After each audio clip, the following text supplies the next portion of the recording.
Well, here we go. It's getting late in October. In my neck of the woods, starting to get time to get ready for winter, and I've been keeping pretty busy doing that. So, getting ready to put my other motorcycle away. My Yamaha is the last one that I kind of keep out to go do some riding. It's my daily driver, and as I look back on every time I trade in one of my motorcycles, I look at them and I think about all those days I rode to work, all those days that I got off work and I just needed to clear my mind and I just take the bike out. So I look at the dash and I get that feel, and so there's a little emotional attachment to your motorcycle, more so than a car, probably. Motorcycles talk to you, right? You hear the engine, you feel the vibration.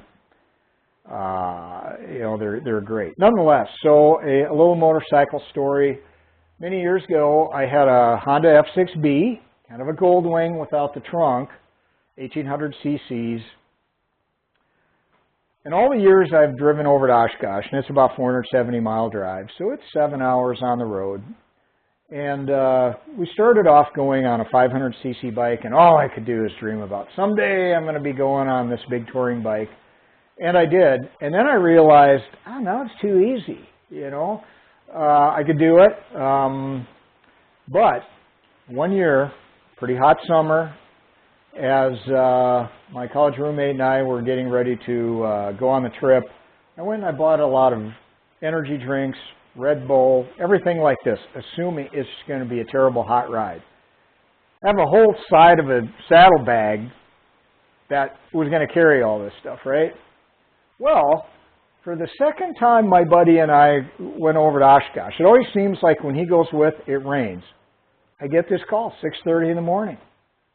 Are we going? I look outside, yeah, this thunderstorm moved through, it's raining out, and I said, well, a real man just get on his bike and make the ride anyway, so I'll see you tomorrow, right?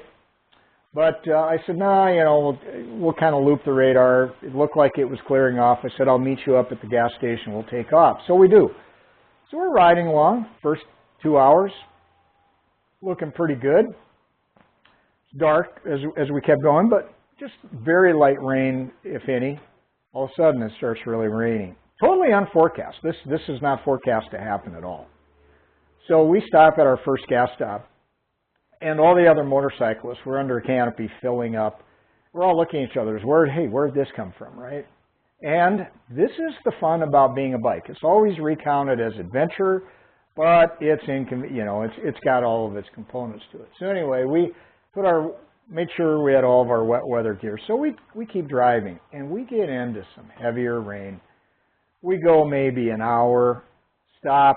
We're at a rest stop. We're looking at the radar. We think we're driving out of it. But at the end of the day, we figured out that cloud or clouds, it was a whole large system. There was nothing we could do about it but just keep going. And so we keep riding. We get into some heavy rain. We get into Wisconsin. We pull over. We kind of talk about it a little bit. We go a little further, and it keeps raining. And we're going to a place where we're setting up a tent and we're sleeping outside. So do we really want to sleep in all this rain? Anyway, we stop. There's a hotel right across the street at this gas station. I flip a coin. I said, well, heads. If it lands on heads, that means we're smart. We're going to go get a hotel room. Tails, we're going to just haul tail and keep going, right? Lands on tails. So we ride along in the rain a little longer. And 20 miles from our destination, the rain stops. We pull in. It's overcast, has that feel of rain. We set up camp, everything like that. That went all right. And, I think there were a few sprinkles. But I do remember taking off my riding boots and pouring water out of them. I mean, the temperature was 75, 76, 77 degrees. So it wasn't like we were cold. But we definitely were pretty wet, right?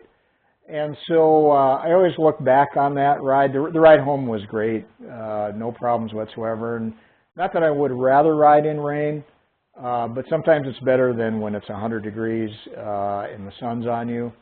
But kind it's just kind of one of those things. When you're on a motorcycle, you do, chances are if you're going to go a long way, you're going to experience some rain, you're going to run into some heat, and then some of it's going to be really windy, some of it's just going to be marvelous riding. And I remember a lot of the terrific rides where I put a sweatshirt on, kick back on the bike, cruise control, radio going, and thought to myself, you know, it just really doesn't get any better than this. Just that feel, and travel on a motorcycle is very unique. So if you have a motorcycle, no matter what size it is, if it's a 500, I've driven all over the country on a 500cc bike. And if it's a cruiser, you know, just anything. Take off for a couple days on the bike. And it's a very unique experience to travel. Just load your tent, go find a place to stay for free. Just some park or something, just set up. It's kind of a lot of fun. That's the thought for the day, and we'll check in with you later.